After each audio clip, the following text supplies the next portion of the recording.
Market के महारथी segment में आज हम स्वागत कर रहे हैं अभय अग्रवाल जी का, पाइपर सिलिका के फाउंडर और सीईओ। अभय, गुड मॉर्निंग, बहुत बहुत शुक्रिया हमसे बात करने के लिए। एक ब्रांड न्यू हफ्ते की शुरुआत हो रही है, बाजार में अच्छी खासी तेजी है सर। सारे प्रैक्टिकल पर्पसेस की वजह से ऑलमोस्ट हम न्यू हाई पे हैं। निफ्टी पे भी, बैंक निफ्टी तो पिछले हफ्ते ही चला गया। इस हफ्ते एक बहुत इंपॉर्टेंट ट्रिगर है और वो है आरबीआई की पॉलिसी मीट, और बाजार का ये व्यू बन रहा है कि शायद इस बार पॉज आएगा। मैं आपसे एक कदम आगे लेके पूछना चाहता हूं, क्योंकि आप इन मैटर्स को भी ध्यान में रखते हो। ये मार्केट के लिए बहुत इंपॉर्टेंट है, ये मैक्रो की बातें, कि पॉज तो छोड़िए, 6-8 महीने में क्या रेट कट साइकिल होने की संभावना है आपके हिसाब से? Good morning Ajay, thank you for having me on the show. जी बिल्कुल संभावना है। संभावना है, मैं तो इसको बोलूंगा 100%, मेरे हिसाब से 100% सर्टेनिटी है, क्योंकि अजय कोई भी सेंट्रल बैंक बाई डिफॉल्ट ये नहीं चाहता है कि इंटरेस्ट रेट बढ़ाएं, क्योंकि इंटरेस्ट रेट बढ़ाने का सीधा इम्पैक्ट ग्रोथ पे होता है। और इंडिया जैसी इकोनॉमी जिसको ग्रोथ पे फोकस करना है, उसके लिए बहुत जरूरी है कि कॉस्ट ऑफ कैपिटल कम रहे, और बिजनेसमैन है, जो बिजनेस है, जो कैपेक्स करना चाहते हैं, उनके लिए कॉस्ट ऑफ फंडिंग जितना लो रहे उनके लिए उतना अच्छा है, उतना बड़ा इंसेंटिव है। तो मुझे लगता है कि जो इंटरेस्ट रेट्स बढ़े थे वो पीक आउट हो गए हैं, और वो हमको बॉन्ड यील्ड्स में ऑलरेडी दिख रहा है। 10 साल की बॉन्ड यील्ड जो आप देखें 7% के नीचे अब आ गई है, और जो आरबीआई के रिसेंट ऑप्शंस भी हुए थे उसमें भी यील्ड काफी सॉफ्ट है। तो आरबीआई के पास अभी कोई ऐसा रीजन नहीं है कि वो रेट को होल्ड करे। मुझे लगता है कि वो डेफिनेटली ट्रांसमिट करेंगे, जो इन्फ्लेशन कम हो रहा है, कमोडिटी प्राइसेस में सॉफ्टनिंग है, उसको इकोनॉमी में ट्रांसमिट करेंगे। थोड़ा रेट्स कॉशियसली नीचे करेंगे अगले 6 महीने में, ये मेरा पूरा एक्सपेक्टेशन है। ठीक है, यह आपने अपना एक्सपेक्टेशन शेयर किया। अब ये भी बता दीजिए हमारे व्यूअर्स को समझाने के लिए कि हमने 18 महीने का बाजार कंसोलिडेशन देखा जब रेट हाइक साइकिल चल रहा था। अब हम वापस उसी कगार पे आके खड़े हो गए। हालांकि हम खुश बहुत हो रहे हैं कि रिकॉर्ड हाई, बट भाई साहब 18 महीने पहले के भाव पे ही अभी आप। लेकिन यहां से रेट कट साइकिल अगर शुरू होता है, नेक्स्ट 6 महीने का पॉज और 12-13 महीने का rate cut cycle, 5-7 rate cuts, तो इक्विटीज एसेट क्लास का क्या होगा? किस तरीके से डिस्काउंटिंग होगी और अर्निंग्स वगैरह कैसे चलेंगी? इसके बारे में भी थोड़ी हमारे व्यूअर्स को जानकारी दें। जी अजय, ये बहुत इंपॉर्टेंट पॉइंट आपने रेज किया है, क्योंकि एक मैथमेटिकल कोरिलेशन है between interest rates and P multiples of the market. Interest rates जैसे गिरते हैं, पी मल्टीपल्स वैसे एक्सपैंड करते हैं, क्योंकि जो रिस्क फ्री रेट है वो कम हो जाता है इन्वेस्टर्स के रिटर्न मॉडल्स में। तो उसकी वजह से द पी मल्टीपल है वो ऑटोमेटिकली एक्सपेंड करता है। तो अगर इसको सिंपलिस्टिकली बोलो, तो अगर निफ्टी का P multiple at peak rate cycle was 20 times, वो अगर रेट्स गिरने शुरू होंगे तो वो 22 भी हो सकता है, उस पर भी जा सकता है। पर अजय इसमें ज्यादा इम्पैक्ट जो मिलता है, जो ज्यादा फायदा मिलता है, वो छोटी कंपनीज को मिलता है, जो अपना वर्किंग कैपिटल के लिए और एक्सपेंशन के लिए चीप लिक्विडिटी का फायदा उठा सकते हैं। तो जो मिड कैप और स्मॉल कैप कंपनीज हैं जिनकी बैलेंस शीट्स रिस्ट्रक्चर हुई है, उनको लोअर इंटरेस्ट रेट का ज्यादा फायदा मिलेगा, और उनके मल्टीपल्स फास्ट एक्सपेंड करेंगे लार्ज कैप्स के बनिस्बत, ऐसा मेरा सोचना है। और ये जो रन है अजय, ये ऑलरेडी स्टार्ट हो गया है। मैं कहूंगा कि कोई इन्वेस्टर वेट नहीं कर रहे कि इंटरेस्ट रेट्स रिवर्स होंगे तो मार्केट ऊपर चलेगा। आप देखें लास्ट मंथ जो डाउ जोन्स था वो ऑलमोस्ट फ्लैट था, पर नैस्डैक वाज अप ऑलमोस्ट 10%, क्योंकि इन्वेस्टर्स वापस आ रहे हैं। उनको ये एक्सपेक्टेशन है कि अब रेट साइकिल रिवर्स होगी, और उसका फायदा जो बीटन डाउन स्टॉक्स हैं, value buying, mid caps, large mid caps, उनको ज्यादा होगा।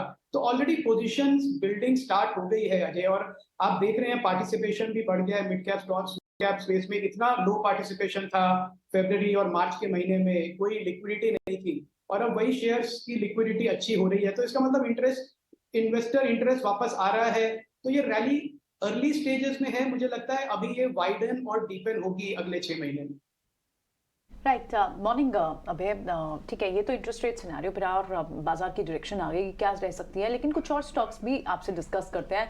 लास्ट टाइम जब आप आए थे तो आपने माइक्रो फाइनेंस स्पेस पर व्यू भी दिया था, और स्पंदना स्फूर्ति आपकी टॉप होल्डिंग भी है माइक्रो फाइनेंस स्पेस में, और कई सारे न्यूज फ्लो से स्टॉक में आए भी। लास्ट वीक रेसिडुअल स्टेक था, वो भी ब्लॉक पे आया, और इनफैक्ट हमने स्टॉक में अच्छी मूव भी देखी। लेकिन अब further micro finance institutions as a whole जिसमें एक अच्छी खासी मूव आ चुकी है, क्या ये स्पेस अभी भी will continue to outperform? Priyanka, good morning. Priyanka, मुझे लगता है कि माइक्रो फाइनेंस एक अब स्ट्रक्चरल 3-4 साल की स्टोरी है, क्योंकि ये जो पूरा स्पेस है इसने काफी हिट्स लिए थे, डिमोनेटाइजेशन, जीएसटी और अलग अलग वजहों से। अब आप देखें तो जितनी भी माइक्रो फाइनेंस कंपनीज हैं उनका कलेक्शन रेशियो 100% के ऊपर है, 105%, 106%। और वो इसलिए है प्रियंका क्योंकि जो पुराने बैड डेट्स थे वो भी अब रिकवर कर रहे हैं। और एक जो bottom of the pyramid unsecured lending की हम बात करते हैं, तो उसको माइक्रो फाइनेंस कंपनीज ही केटर करती हैं, और उनके अलावा बैंक्स की डायरेक्ट कैपेबिलिटी नहीं है उस सेक्टर को फाइनेंस कर पाने की। तो बैंक्स को जो प्रायोरिटी सेक्टर लेंडिंग के जो उनके टारगेट्स हैं वो माइक्रो फाइनेंस कंपनीज के थ्रू मीट हो रहे हैं इस समय। तो माइक्रो फाइनेंस कंपनीज को 7.5-8% पे फंडिंग मिल रही है बैंक्स को, और उनकी लेंडिंग रेट 20% के ऊपर है। तो बहुत अच्छा एक नेट इंटरेस्ट मार्जिन है, और जो ग्रो हो रही है बुक्स रेगुलरली। डिजिटाइजेशन का फायदा मिला है, कैश में अब इतने लोन्स नहीं होते जितने कार्ड्स के थ्रू होते हैं। तो हर तरह से मैं देखूं प्रियंका, मुझे लगता है कि जीडीपी अगर ग्रो होगी 7-8% के रेट से, तो ये माइक्रो फाइनेंस कंपनीज ग्रो करेंगी। क्रिसिल की अभी एक रिपोर्ट आई थी जिसमें उन्होंने कहा है कि नेक्स्ट 12 महीने उनका एक्सपेक्टेशन है कि माइक्रो फाइनेंस कंपनीज का पोर्टफोलियो 30% बढ़ेगा। तो इसके लिए मुझे लगता है ये बहुत स्वीट स्पॉट है माइक्रो फाइनेंस कंपनीज का, जिनके मॉडल्स रोबस्ट हैं, एक नेशनल लेवल प्रेजेंस है, मैनेजमेंट टीम अच्छी है, क्रेडिट नॉर्म्स अच्छे हैं। तो इन्वेस्टर्स के लिए बहुत अच्छा मौका है, क्योंकि ये कंपनी ज्यादा ओवर प्राइस भी नहीं है अभी इस समय। बिल्कुल अभय, गुड मॉर्निंग। अब मॉनसून को लेकर लगातार वेदर डिपार्टमेंट के एक के बाद एक टेकअवेज आ रहे हैं।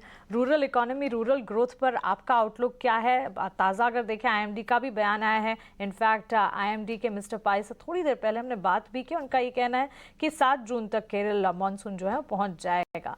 क्या लगता है रूरल ग्रोथ को लेकर सब कुछ in control according to you?